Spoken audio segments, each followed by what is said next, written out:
नमस्कार students, Ram Ram, good morning, good evening, good afternoon. आज मैं दोबारा से एक क्लास दोबारा से लेके आया हूँ रेशियो और प्रोपोर्शन की, जिसमें हमने पहले भी एक रेशियो प्रोपोर्शन का टाइप किया था, रेशियो प्रोपोर्शन के बारे में बताया था।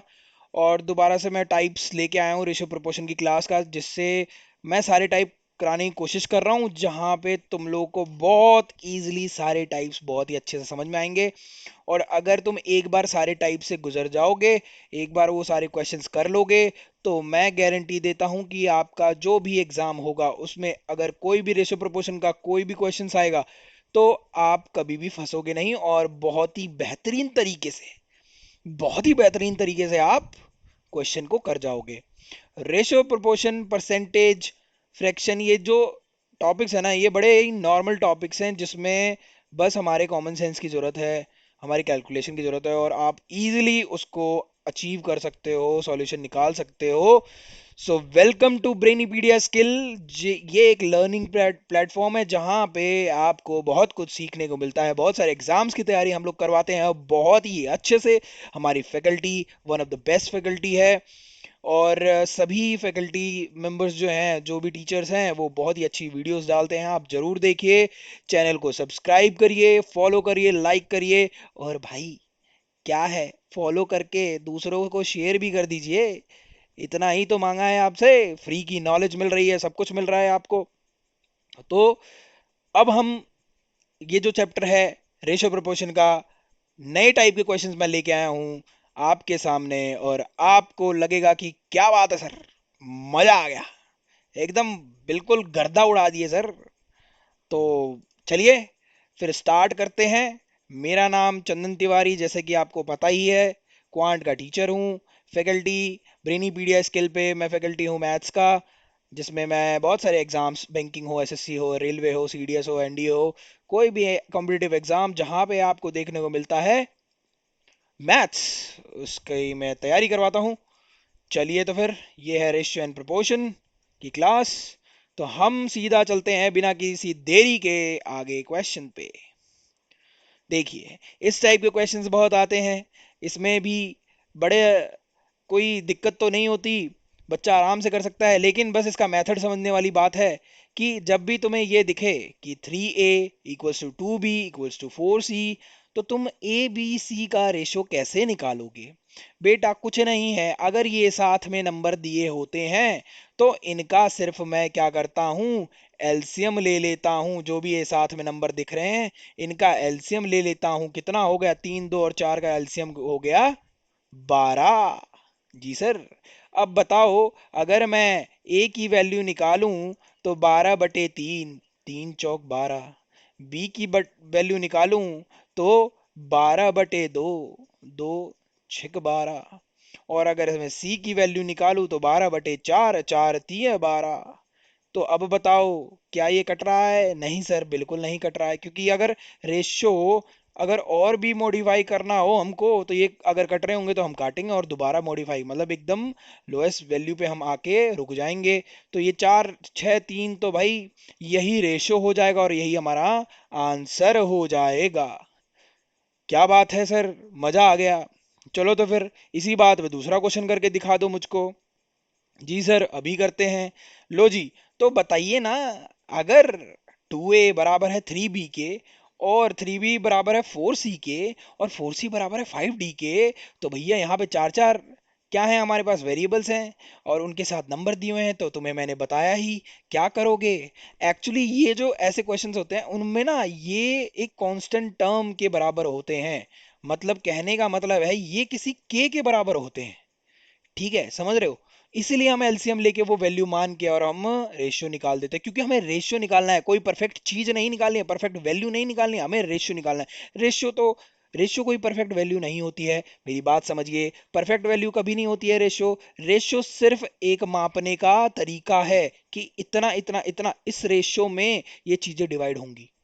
समझ रहे हो। जैसे अगर तुम्हारी थाली में रोटी आए, और मान लो 5 रोटी हो, किसी की थाली में 4 रोटी हो, 5:4 का रेशो हो गया। लेकिन अगर वहीं कहीं 50 रोटी हो और 40 रोटी है, वो भी तो 5:4 का ही रेशो हुआ ना। बात समझ में आ रही है। अरे भाई तुम रोटी मत लो यार, पिज्जा ले लो, कोई बात नहीं, मुझे पता है तुमको पिज्जा खाना पसंद है ना। अरे भैया, नॉर्मल खाना खाइए, अच्छा खाना खाइए, ये सब जंक फूड में कुछ नहीं रखा है, समझ रहे हो, मोटापा आ जाएगा।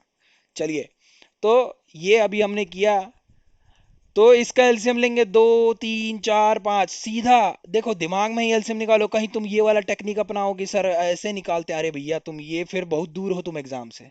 ये मेथड वेथड मत अपनाओ, दिमाग में ही एलसीएम में एचसीएफ तो यार तुम्हें बिल्कुल दिमाग में ही आना चाहिए। 2 3 4 5 का एलसीएम क्या हो जाएगा, 60 हो जाएगा। क्यों?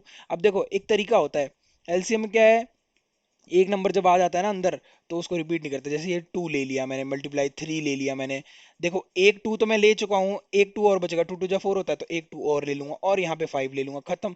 2 3 6 6 दूनी 12 12 बच्चे 60। 60 क्या हो गया, एलसीएम आ गया सर। अब वही ए की वैल्यू निकालेंगे, तो 60/2 कितना आ जाएगा, 30। जी सर। बी की वैल्यू निकालेंगे, तो 60/3 कितना आ जाएगा, 20। जी सर। सी की वैल्यू निकालेंगे तो कितना आ जाएगा, 60/4 15। डी की वैल्यू निकालेंगे तो कितना आ जाएगा, 12। तो रेशियो हमारा क्या बना, 30/20 रेशियो 15 रेशियो 12। क्या ये और कट सकता है? नहीं सर, क्योंकि यहाँ 15 आ गया है। तीन, तीन से भी काटूंगा तो 20 नहीं कटेगा, ठीक है, 5 से काटूंगा तो 12 नहीं कटेगा। तो 30/20/15/12 हमारा क्या है बेटा, बच्चा लोग, समझ में आया कि नहीं? समझ में आ ही गया होगा, हमको पता है, विश्वास है तुम पे। चलो भैया, अगला क्वेश्चन पे चलते हैं। देखो बड़ा इंटरेस्टिंग क्वेश्चन आया है, ये देखो, कह रहा है 2/3 ए। अब देखो इसका नेक्स्ट वर्जन है 3/4 बी और 4/5 सी किसके बराबर है। तो मैंने बताया कि ये के बराबर ही रहेगा, लेकिन यहाँ पे क्या है, डिनोमिनेटर्स में भी नंबर है, कुछ नहीं है, सेम वेल सेम चीजें करो। ऊपर वाली जो भी चीजें थी साथ में, उनका क्या ले लो, एलसीएम ले लो। तो 2 3 और 4 का मैं एलसीएम लूंगा तो कितना आएगा बेटा, 12 आएगा। अब कुछ नहीं करना, तो 2a/, वहां किया था ना हमने, 3 = 12। अब क्या है, 2 6 12 ए, 3 इधर जाके मल्टीप्लाई हो जाएगा तो कितना आ गया, 18। बिल्कुल सर, अरे वाह क्या बात है सर। अब बी के साथ अगर मैं करूंगा तो 3/4 बी, है ना, इक्वल्स टू 12। अब ये 3 से काटूंगा 4 पे, बी की वैल्यू कितनी आ गई, 16। बिल्कुल सर। अब सी की वैल्यू निकालूंगा तो क्या करूंगा, 4/5, सी इक्वल्स टू 12। 4 तिये 12 और 5 तिये 15। देखो बेटा क्या रेशो आया है, 18/16/15। क्यों, बात समझ में आई कि नहीं आई? तो यही तो हमारा आंसर था बेटा, समझ गए? अरे बोलो बोलो, समझ रहे हो कि नहीं? अरे बता दो, बता तो दोगे तुम। अब देखो, अगले क्वेश्चन पे पहुंच गए हम लोग, धड़ाधड़ क्वेश्चन चल रहे हैं, धड़ाधड़, यही सारी टाइप्स हैं भाई, यही सारे टाइप्स हैं, तुम्हें एग्जाम में मिलेंगे, तुम इनकी प्रैक्टिस कर लो, इन जैसे क्वेश्चनों की प्रैक्टिस कर लो। आरआरबी एनटीपीसी का एग्जाम आने वाला है, एसएससी का एग्जाम आने वाला है, किसी भी एग्जाम में ऐसे ही क्वेश्चंस मिलते हैं। तुम्हें बस ये ट्रिक समझनी है, ये मेथड समझना है, और इनकी प्रैक्टिस करते रहनी है। जितनी प्रैक्टिस करोगे, जितना अपना मन लगाओगे, जितना आगे बढ़ते रहोगे, जितना आगे पढ़ते रहोगे, तो तुम्हारा ये सब काम बहुत ही इजीली से, आराम से ये क्वेश्चंस निकल सकते हैं। आगे और भी टॉपिक्स कराने वाला हूँ, एक एक तरह का क्रैश कोर्स कराने वाला हूँ मैं। जब तक आपका आरआरबी एनटीपीसी एग्जाम होगा तब तक एक क्रैश कोर्स पूरा तैयार हो जाएगा, और मैं तुम्हें सारे क्वेश्चन, सारे टॉपिक्स आराम से इजीली करवा दूंगा। तो ये क्वेश्चन क्या कहता है, कहता है सर a/2 जो है वो किसके बराबर है, b/5 के, और c/3 के। ये बराबर किसके है sir, 3a + 2b - C divided by k, और मुझे इस k की वैल्यू बतानी है। ठीक है सर, कोई दिक्कत नहीं है बेटा। जब तुमने इन तीनों को देखा तो तुम्हें एक चीज समझ में आई कि इनके साथ 1 1 1 नंबर है, 1 1 नंबर है। तो जो तुम a/2 लोगे, अगर 1 1 1 का क्या होगा, एलसीएम 1 ही होगा सर, वो 1 के बराबर हो जाएगा, तो a की वैल्यू यहाँ से 2 आ गई। b बाय 5 है, ये भी 1 के बराबर था, तो b की वैल्यू यहाँ से 5 आ गई। और सर c बाय 3 किसके बराबर है, 1 के बराबर, तो c की वैल्यू यहाँ से 3 आ गई। मेरे पास वैल्यू किसकी किसकी आ गई, a की 2 आ गई, b की 5 आ गई और c की 3 आ गई।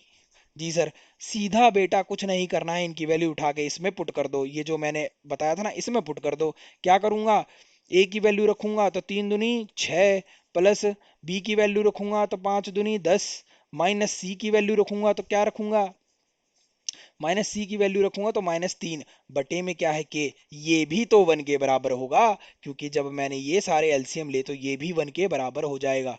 ठीक है, अब क्या है, 6 प्लस 10 -3, 16 -3 कितना होता है, 13, तो के की वैल्यू भी क्या आ गई, 13। आंसर हमारा क्या आ गया, 13।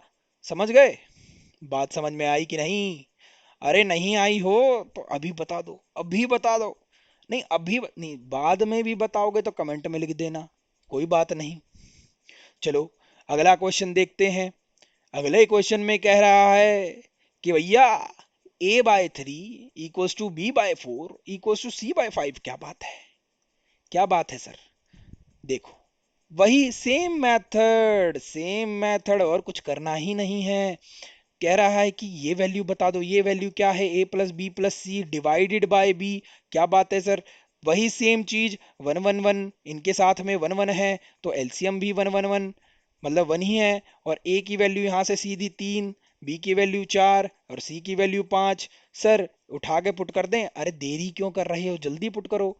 जी सर, 4 3 7 5 12, 12 बटे बी बोला है तो बी की वैल्यू हमने 4 निकाली तो है। हाँ जी सर, क्या बात है, 4 तिये 12। देश के वीर जवानों, तुम्हें कुछ समझ में आ रहा है कि नहीं, समझ में आ रहा है तो जल्दी से कमेंट कर दो। 4 तिये 12 हो गया, 3 आंसर आ गया, ये भी क्वेश्चन सॉल्व हो गया। समझ में आया। चलो ठीक है, अगले क्वेश्चन पे चलते हैं सर। कुछ और तरीके का देखो, अलग टाइप का क्वेश्चन। ये भी बड़ा इजी क्वेश्चन है, देख के डराने वाला लगता है लेकिन डराने वाला कोई क्वेश्चन है ही नहीं, बेसिक मजबूत कर देगा तुम्हारा। ए और बी का रेशो दे ही रखा है, तो भैया ए की वैल्यू 2 है, बी की वैल्यू 3 है। हाँ जी सर, तो सीधा पुट करो ना, 5 दूनी 10 प्लस 3। ठीक है, रेशो में 3 दूनी 6 प्लस 3 दूनी 6, 10 3 13, 6 6 12, रेशो क्या आ गया, 13/12। कुछ था क्या इसमें, कुछ था क्या, सिर्फ वैल्यू जो थी हमें निकाल के इस भाई साहब जो ये सिचुएशन दे रखी है इसी में हमें पुट कर देना है, और कोई दिक्कत ही नहीं थी।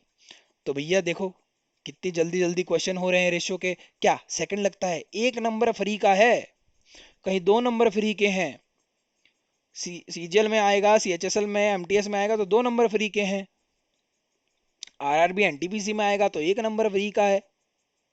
समझ रहे हो, बहुत ही आसान, गजब के क्वेश्चंस करा दिए हैं। चलो अगला बताओ, अगला क्वेश्चन क्या कह रहा है, तुम मुझे बताओ और तुम खुद सॉल्व करके देखो, थोड़ा सा कुछ तो समझ में आएगा। कह रहा है कि एक्स वाई की वैल्यू 3/1 है। अब देखो यहाँ पे ये जो चीज है ना, एक्स क्यूब है, ये X cube minus Y cube divide X cube plus Y cube. हाँ जी सर, अरे तो क्या करना है बेटा, 3 का तुम्हें नहीं पता है क्या, 27 होता है क्यूब, 27 लिखो, -1 का तो एक ही होता है क्यूब। ठीक है, उसके बाद 27 प्लस 1, ये तो भैया क्या आ गया 26, और ये क्या आ गया 28। तो अगर मैं इसको काटूंगा, क्योंकि हमें लोएस्ट पॉसिबल वैल्यू चाहिए होती है काट पीट के, जब ना कटे 13, ये देखो ये 13 पे जाएगा और ये 14 पे जाएगा, 2 से काट दिया, आंसर क्या हो गया, 13/14 आंसर। समझ में आया, अरे बोलो बोलो, आग लगा देंगे, बिल्कुल आग लगा देंगे, छोड़ेंगे नहीं, काट पीट के फेंक देंगे, कोई दिक्कत नहीं है क्वेश्चनों को।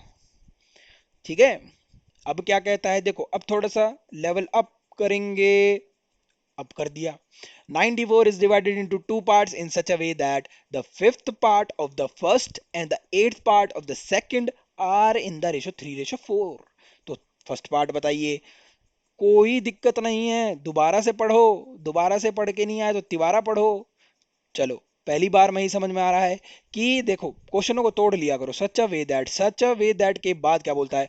The fifth part of the first, मतलब फर्स्ट का फिफ्थ पार्ट, ठीक है, and the eighth part of the second. अरे भैया, ये जो सेकंड है उसका एट्थ पार्ट किसके बराबर है? अरे बोलो बोलो, किसके बराबर है? ये बराबर है 3:4 के। ये भैया इसके साथ रख दो, ये भैया इसके साथ रख दो, कोई दिक्कत नहीं है। फर्स्ट पार्ट जो था वो फर्स्ट का फिफ्थ पार्ट 3 के बराबर था, तो फर्स्ट पार्ट की वैल्यू आ गई 15। हाँ जी सर, क्या बात है।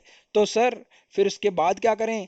अरे जो सेकंड पार्ट है उसको 4 के बराबर रख दो, तो सेकंड पार्ट की वैल्यू कितनी आ गई? 32। हमारे पास दोनों पार्ट की वैल्यू आ गई, मतलब रेशो आ गया।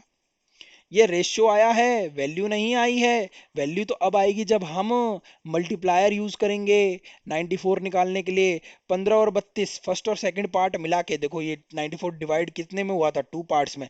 फर्स्ट और सेकंड पार्ट मिला के कितना होता है? 15 और 32 47 होता है सर। 47 किसके बराबर है? 94 के। तो ये मल्टीप्लायर आया इसका 2, क्योंकि एक पार्ट, अगर 47 94 के बराबर है तो एक पार्ट बराबर हुआ 2 के। और अगर फर्स्ट पार्ट पूछा है तो 15 गुणा में 2 कितना हो गया? 30। 15 गुणा में 2 कितना हो गया? 30। तो 30 ही क्या है? फर्स्ट पार्ट का आंसर है। कितना आसान तरीके से मैंने ये बताया है, बताया ना? तुम ये बस यहाँ कंफ्यूज ना होना मेरे दोस्त। बस इसको एक बार नहीं, दो बार नहीं, तीन बार नहीं, अरे 2 बार में समझ में आ जाएगा। तुम पढ़ने, देखो, लैंग्वेज पढ़ने की ट्राई करोगे, क्वेश्चन अटेम्प्ट करने की कोशिश करोगे और इतने सारे क्वेश्चंस करके जाओगे। अरे यार, मैक्स टू मैक्स मैं बताऊं, 3 से 4 हजार कोई बंदा क्वेश्चन मार लेता पूरे मैथ का ना, तो इजीली आराम से पेपर निकाल सकता है। कोई दिक्कत नहीं है, 3 से 4 हजार क्वेश्चन खत्म कर दो, तुम इजीली निकाल लोगे। ठीक है। अब आते हैं हम 3% पे। कहता है 3 persons A, B and C whose salaries together amounts to rupees 77,000 spends 80, 85 and 75% of their salaries respectively if their savings are in the ratio 8, 9, 10, then A salaries। अरे कोई दिक्कत नहीं है। अब एक बात बताओ, तुम्हें बताया था इनकम क्या होती है? एक्सपेंडिचर प्लस सेविंग, यही तो होता है। या तो तुम पैसा कमाओगे तो भैया कुछ खर्च करोगे, और फिर बाद में LIC पलाइसी के लिए भी तो सेव करोगे। अरे कहीं प्लॉट लेना हो, जमीन लेना हो, हैं, कोई गोल्ड बनवाना हो, डायमंड बनवाना हो, वाइफ को देना हो, समझ रहे हो? हैं, माता जी को कुछ देना हो, गिफ्ट करना हो, पिताजी को कुछ बाइक वाइक गिफ्ट करनी हो, गाड़ी वाड़ी गिफ्ट करनी हो, तो सेविंग तो करोगे ना। हाँ हाँ सर, बिल्कुल करेंगे। तो वही बात है, एक्सपेंडिचर और प्लस सेविंग। और ये एक्सपेंडिचर तो भैया होता ही रहेगा, जिंदगी भर चलता रहेगा। रोज के रोज कभी ये लेना है, कभी वो लेना है, कभी घर का राशन लेके आना है, तो कभी भैया इसमें खर्च कर दिए, कभी घूमने जाना है, कभी गोवा, कभी शिमला। अरे गोवा शिमला ही क्यों रुकोगे? तुम बाहर का टूर करोगे भैया सरकारी नौकरी लगते ही, तो एक्सपेंस तो वहां भी होंगे। यही होता है। तो क्या है, कह रहा है कि 80, 85 and 75% of the salary respectively, ये तो खर्च कर दिया उसने। अगर सेविंग 8, 9, 10 है तो भैया देखो, अगर 80% ए खर्च करेगा, 3% salary to get amount to rupees 70 spend, अगर 80% अगर उसने खर्च कर दिया ए ने, तो बचा कितना? 20% सेविंग्स के बराबर बचा। अगर 20% ए की सेविंग है, इसका मतलब मैं कह सकता हूं कि 1/5 ए की सेविंग है। अरे 20% का फ्रैक्शन कितना होता है? 1/5 होता है कि नहीं होता है? बिल्कुल सर। वैसे ही अब एक बात बताओ, जो 85% अगर उसने खर्च कर दिए, तो 15% क्या हुआ? बी की सेविंग हुई। तो इसका मतलब 15% का रेशियो कितना होता है? 3/20 होता है बेटा, ध्यान रखना, 3/20 होता है। सीधा मुंह पे याद होना चाहिए। ठीक है सर। अगर सी ने खर्च किया है 75%, तो एक बात बताओ उसकी सेविंग कितनी हुई? सर 25%। 25% का फ्रैक्शन वैल्यू 1/4 सर, ये सी की वैल्यू हुई। सिंपल काम करना है। ये जो चीज है, ये जो चीज है, अब देखो यहाँ लिख देता हूँ, 1/5 A, ठीक है, 3/20 B, रेशियो 1/4 C। ये जो चीज दे रखी है वो किसके बराबर देगी, 8:9:10 के बराबर दे रखी है। तो इसको उठा के 8 के बराबर, इसको उठा के 9 के बराबर, इसको उठा के 10 के बराबर रखनी है। यहीं रख देता हूँ, यहीं काट देता हूँ। देखो 1 से 8 तो नहीं कटेगा, कोई दिक्कत नहीं। 3 से 3 तिया 9 कट जाएगा, ठीक है सर। तो ए की वैल्यू यहां से क्या आई, ए की वैल्यू आई A:B:C की वैल्यू यहां निकाल देता हूं। 5 8 जा 40, और 20 तिये 60, और चार, चार दाई में 40, 4 10 जा 40, ठीक है। यही आई कि नहीं आई। तो यहां से अब रेशियो निकालना है मुझे। तो देखो यहां से भी रेशियो निकल जाएगा। किसका निकलेगा, ये इनकम का, ABC इनकम का रेशियो निकल गया। इनकम का रेशियो कितना निकला, 2:3:2। मुझे बताना किसकी है, ए की सैलरी बतानी है। अगर टोटल मिला के उसके पास 77,000 हो रहे थे उनकी सैलरी मिला के, मतलब 3 2 5 और 6 7, 7 किसके बराबर है, 7 किसके बराबर है, यहां लिख देता हूं, 7 बराबर है किसके, 77,000 के। तो एक बराबर किसके होगा, 11,000 के, ठीक है। अगर एक बराबर 11,000 के है, तो 2 गुना में 11,000, यही तो से, ये देखो ना, ए है ना, 2 गुना में 11,000 कितना, ये 22,000। यही 22,000 क्या है, आंसर। बात समझ में आया कि नहीं, समझ रहे हो। कोई दिक्कत परेशानी कहीं भी आ रही है तो मुझे बताइए, नहीं आ रही है तो क्वेश्चन करते रहिए, भगवान का नाम लेते रहिए, आगे बढ़ते रहिए, किस्मत जरूर चमकेगी। आज नहीं तो कल चमकेगी, लेकिन बात याद रखना, किस्मत हमेशा मेहनत वालों का साथ देती है। समझ गए। चलो भैया, आगे चलते हैं। अब देखो बड़ा अच्छा क्वेश्चन आया है, पर इसमें कुछ लोग कंफ्यूज हो जाएंगे, ये क्या है सर। अरे, कह रहा है the duplicate ratio of P and Q। तुम्हें ना, जो तैयारी करने वाले बंदे होते हैं ना, वो देख के समझ जाते हैं, 9:4। डुप्लीकेट रेशो बोल रहा है, मतलब कि स्क्वायर, ठीक है। P का स्क्वायर रेशो Q का स्क्वायर 9:4 के बराबर है। तो P/Q कितना हो जाएगा, मतलब P/Q कितना हो जाएगा, कुछ नहीं करना, स्क्वायर हटाएंगे तो इधर रूट लग जाएगा, रूट होता है 9:4। तो P/Q आ गई, कितना, 3/2, 3:2 आ गया। अगर P और Q दोनों मिला के 5 हैं, और 5 की वैल्यू कितनी दे रखी है, 80, मल्टीप्लाई कितना हो गया, 16। 16 हो गया कि नहीं, बात बताओ ना मुझको, कोई तो बता दो। तो Q की वैल्यू कितनी हुई, 16 दूनी 32, 16 में 2 करेंगे 32, आंसर। सर 32 आंसर आ गया। क्या कोई दिक्कत है, क्वेश्चंस ऐसे ही आते हैं। अब देखो ये फंसाने वाला क्वेश्चन होगा, लेकिन फंसना नहीं है। Compound ratio of inverse ratio of the ratios. कोई बात नहीं, तुम फंसाओ, हम फंसेंगे नहीं, ठीक है। अरे इतनी जल्दी, सख्त लौंडे हैं, ऐसे कैसे फंस जाएंगे, सख्त हैं भाई हम। हाँ जी बिल्कुल। वाई जेड अपॉन में एक्स, क्योंकि एक्स रेशो वाई जेड था, पर इसने इनवर्स रेशो बोला, क्या बोला, inverse ratio Y Z by X. Compound बोल रहा है, मल्टीप्लाई करो Z X by Y, multiply X Y by Z. कुछ दिक्कत नहीं है, एक्स से एक्स को काट दो, वाई से वाई को काट दो, जेड से जेड को काट दिया, बचा क्या ऊपर, जेड एक्स वाई अपॉन में 1 बचा ना। यही रेशो मुझे बताना था। तो आंसर आ गया, एक्स वाई जेड रेशो में 1। यही तो आंसर है, यही तो मेरा आंसर है। अब बताओ कहाँ दिक्कत आई, कहीं दिक्कत आई। तो ये मैं कुछ बहुत ही गजब तरीके के टाइप के सवाल लेके आया रेशियो प्रोपोर्शन के, जो एग्जाम में आपको देखने को मिलते हैं। और आप डरो नहीं, इसलिए मैंने ये क्वेश्चंस भी करा दिए, ताकि आप अपनी पढ़ाई सुचारू रूप से जारी रखें, और हमारी तरफ से ब्रेनीपीडिया स्किल की तरफ से आपको कभी कोई दिक्कत नहीं आने वाली है। टाइमली आपको वीडियोस मिल जाती हैं, आप देखिए, अपनी दिनचर्या में शामिल कीजिए, ब्रेनीपीडिया स्किल की वीडियोस को देख के अपने नॉलेज को बूस्ट करिए, और अपना एग्जाम अच्छे से दीजिए। समझ रहे हैं। तो इसी के साथ वक्त हो चला है आपसे विदा लेने का। उसके बाद दोबारा मैं आऊंगा एक नए क्वेश्चंस, नए रेशियो प्रोपोर्शन के, और भी कई तरह के टाइप लेके, ताकि उसके बाद तुम्हारा चैप्टर फिनिश हो जाए, और उसके बाद हम नए चैप्टर पे चलेंगे। लेकिन अभी वीडियोस आएंगी रेशो प्रोपोर्शन की, जिसमें और तरीके के टाइप के क्वेश्चंस जो मैं देख रहा हूँ कि कहाँ कहाँ से, और जो एग्जाम में क्वेश्चंस आते हैं रेशो प्रोपोर्शन के, हमारी टीम को मेहनत लगती है, वो लेके आएंगे हम आप लोगों के लिए। और वो क्वेश्चंस मैं आपको यहाँ पे कराऊंगा, आप मेरे साथ प्रैक्टिस करिए अच्छे से, बढ़िया से, आगे बढ़ते रहिए, खुश रहिए हमेशा। और ब्रेनीपीडिया स्किल का एक ही मंत्र है कि हम बेसिक से आपके साथ रहते हैं और सिलेक्शन तक आपके साथ चलते हैं। समझ गए? तो thank you so much, have a great day. और अच्छा करो, खुश रहो, माँ बाप की सेवा करो, बस यही हम चाहते हैं। थैंक यू सो मच, फिर मिलते हैं अगली वीडियो में।